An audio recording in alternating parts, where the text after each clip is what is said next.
Número dos, it is in Ohio, 6:37 in the PM, which means you have exactly 53 minutes, people, to get to the polls. And so thinking about that, I wanted to share this story with you. So in 2016, I know my nephew, he's not going to be too embarrassed about me doing this, but 2016, he was a college student at University of Cincinnati. He was interning here in Columbus. So he hung out here with his aunties a lot. And I remember when I asked him, like in the summer of 2016, like, who are you voting for? Are you registered? You going to vote? And he's like, oh, I don't know if I'm registered. So me and my sister were like, okay, let's check.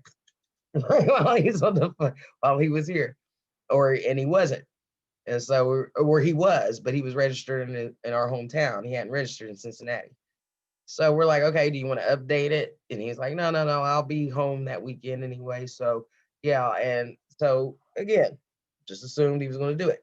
Now, mind you, we had several conversations over the summer about the election, and I remember one conversation we had, and with after impeachment, and when impeachment started, and the Russian garbage. Wait, I'm talking about 2016. Yeah, when Trump was like, "Hey, Russia, are you listening?"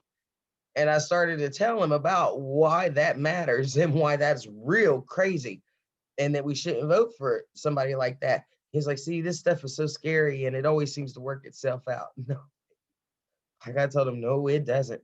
Not without effort, not without people like us voting. I mean, vote is how you do it.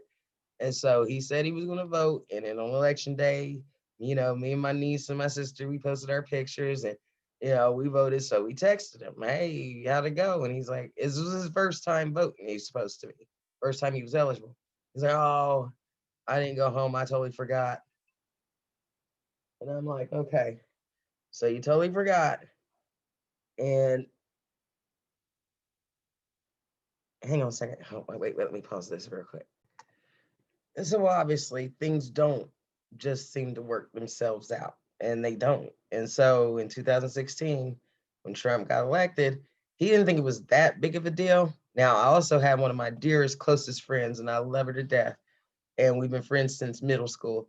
And she is a progressive like me. She's more liberal than I am, too, even. But she was a Bernie or bus person. So she voted for Jill Stein, I think, because she thought like a lot of people. Well, nobody's going to vote for Trump. Hillary's so far ahead. She's gonna get elected, and so they didn't bother to vote. Well, okay, polls aren't votes, right? Somebody calling me and asking me who I'm going to vote for, and I'm saying Hillary doesn't translate to me actually going to the polls and voting. So that's what happened in 2016. I think we can see that that's not happening this year because my nephew is a prime example. This year, he graduated from college, but none of us got to see it because of COVID. A week after he graduated, he had a baby.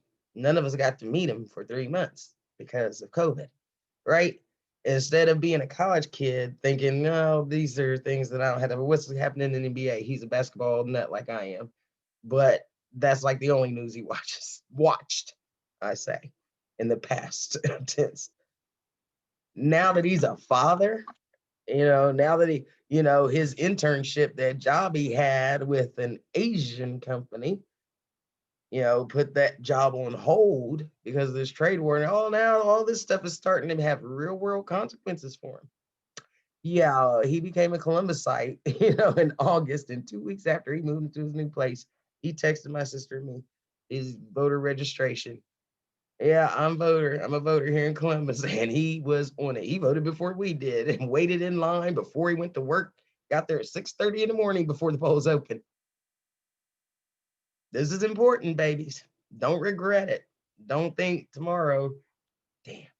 And I remember after he missed the boat, I was like, I was like, damn, Booter, that's a shame. I was like, and he was like, well, I'm sorry you're mad. I was like, I'm not mad. I'm disappointed. And he was like, I'm sorry you're disappointed. I was like, you should be more disappointed in yourself. And he was like, never that. Never that. What do you mean, never that? Like, it's a bad thing to be disappointed in yourself? How do you ever change and learn better and learn from your past mistakes if you're never disappointed in yourself? There's nothing wrong with saying, yep, I should have voted. Yep, I should have done it that way. Next time, I'm not going to forget. Next time, I'm definitely going to vote. And this time was the next time, and he definitely voted. So you're sitting at home with 45 minutes left before the polls close here in Ohio. You can see the lines because a lot of us, most of us, voted early because we ain't trying to get sick, right? And risk it. You know, a lot of us did what the smart thing to do was. And we got it in early and we got it in safely. But you're very safe now. All these lines apparently are low. My mom said there's barely been any turnout down there. So everybody, 45 minutes. Yeah, I know where I'm from.